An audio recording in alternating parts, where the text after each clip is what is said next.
Thank you very much. Perhaps one of the best ways of measuring the success of a community is to look at Main Street. Chesaning has always been proud of its wide range of businesses and the fact that there is seldom an empty store. We have asked Ken Beakey, our mayor, to discuss with us some of the changes that have taken place on Main Street. Thank you, Norm. The most amazing thing I found when I was looking into, I had to read up on all this, I'm not old enough, the starting of business in Chesaning was this 10-year-old boy who ran between Owasso and Chesaning delivering the mail. Most 10-year-old boys I wouldn't think would be out at night, and this one was going through the wilderness and bringing the mail into Chesaning. And there was politics in those days, too, because this Rufus Mason built the first store in Chesaning, and he had the only business here, and everyone signed petitions for him to be the first postmaster, and he lost that because of his political affiliations to a Thomas Wright. I was also interested in who the first president was, and that, of course, was also Rufus Mason. He was a boy who was around a lot. He was also one of the first men in Chesaning. Our Main Street, the early Main Street, was a pretty rough, and you can't see it.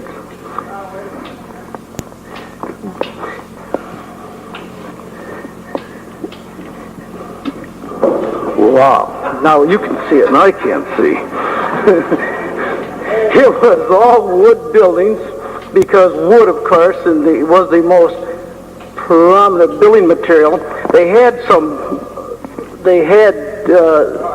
clay that they could make tile out of, but this was over by Oakley and Owasso, so almost everything was built on wood. They say that down by Manning's store, up until in the 20s, you could fall into mud holes on Main Street. Oh, thank you. The first sawmill in Chesaning was the same mill that I used to go fishing by, and I was rather surprised when I read that.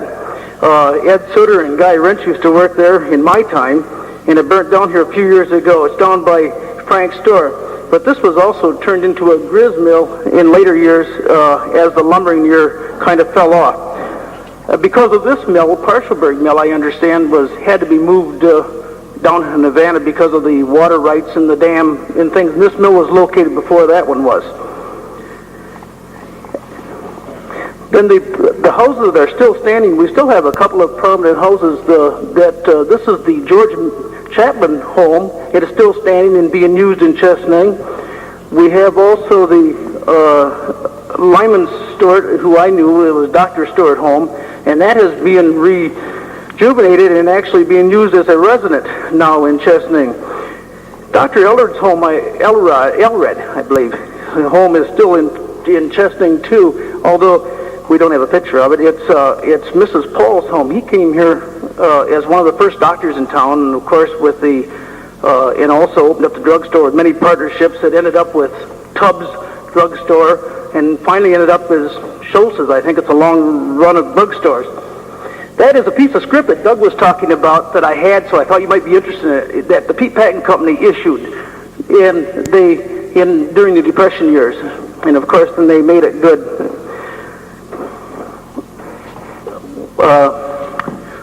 Yeah. Let's see. Oh, I thought you'd be interested in this, talking about doctors and hospital bills and so on. This is a hospital bill that for 2 weeks and 3 days in the hospital and an operation and the whole bit cost less than $100.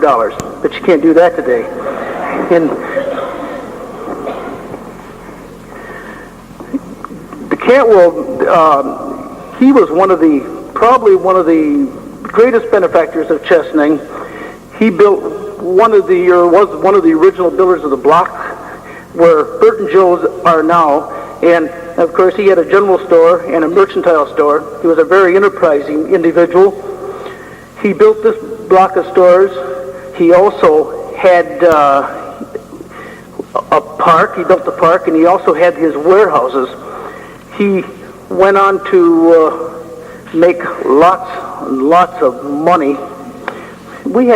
I have pictures of Trinidad. I think that Okay, this is his warehouse now. Both of those are still standing up by the railroad yards. He traded anything for produce and eggs and this thing, and then he would take them and ship it all over Michigan. And of course, then he went on and built the ballpark, which was Canville's driving park. They had supposedly the best racetrack in this area. And he actually took a lot of pride in this park, and he put a lot of money into it. They had all their fairs, their agricultural fairs were held down there. They say that you could have bought a glass of lemonade for 5 cents or a glass. You could buy lemonade for 5 cents and get all you wanted to drink, as long as you could stand there and drink it. They'd give it to you. They had Ferris wheels and merry-go-rounds in those days, along with their fairs. But everything, that was the social part of the town.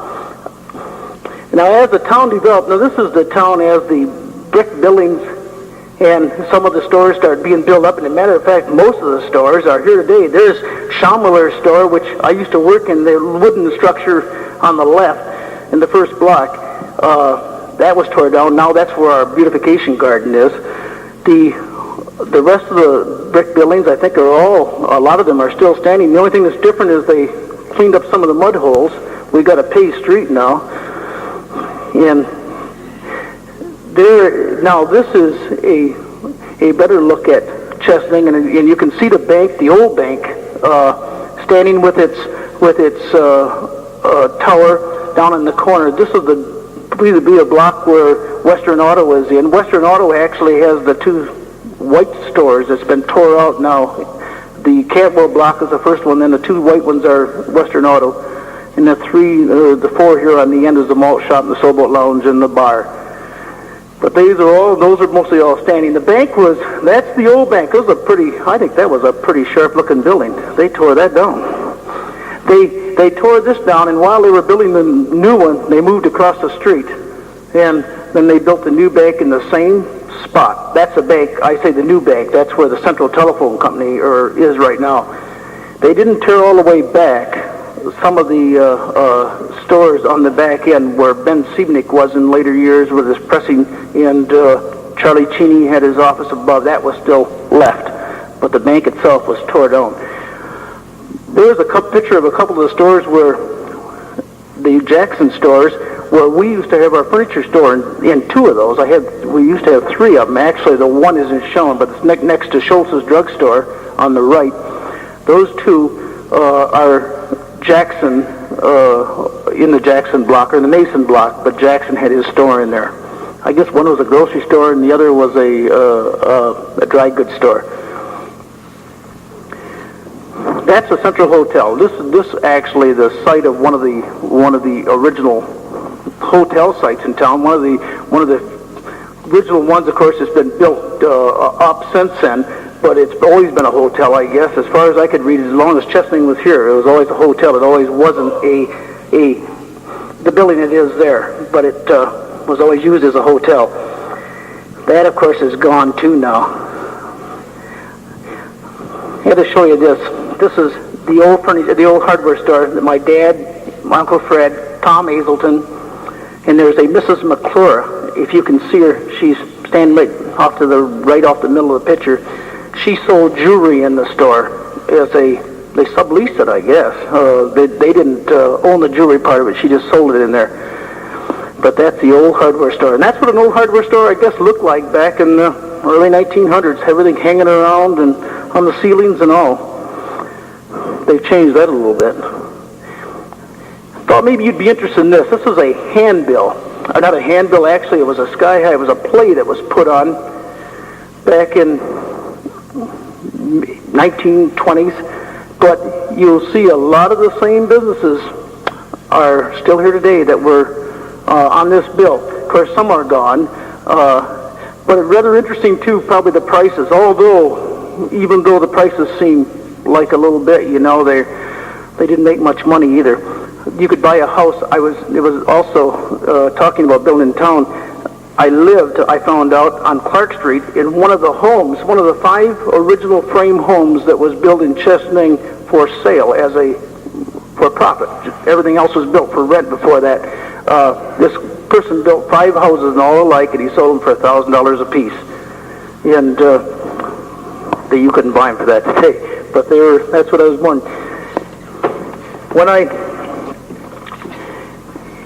In closing, I would like to read a poem that Clarence Brainerd wrote in 1924. The poem goes like this. Our men in Chesaning, and our women surely are fit for a king. We love our town and the nation too, and we honor the old red, white, and blue. Our Indian name and patriotic stock are founded well on Chesaning Rock. Thank you.